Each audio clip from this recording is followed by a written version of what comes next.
All right, so this is how to manually delete individual images on your Canon EOS 80D camera. All right, so anyway, we've got to make sure it's turned on. It's on. Then you're going to come to this button right here that's just above your wheel. And it's got a little blue box with an arrow in it. When you press that, your images are going to show up on here. Now to navigate through the images, you turn this wheel with your thumb and it gives you all the different images. So let's go ahead and look at the first one. Now if I want to manually delete this one, what I can do is I can come down to my little garbage can here in blue, click it. It's going to ask me if I want to delete it. Now there's two ways I can do it.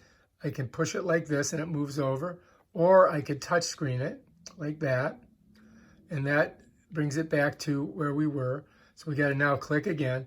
So if I go here, it will erase it if I touch screen it. But if I pop it over one and then hit set right here, that erases it also. So I'm going to show you how to touch screen erase it here. So I'm going to click it here, then I'm going to go here. And that automatically erases it and you don't have to hit set. So let's do this one too. Pop it over. And now we've erased all the images that were on. I just took a couple of them so I could demonstrate it. All right, if you like this video, please subscribe to my channel and check out my other awesome videos on how to use your Canon 80D EOS. Peace out.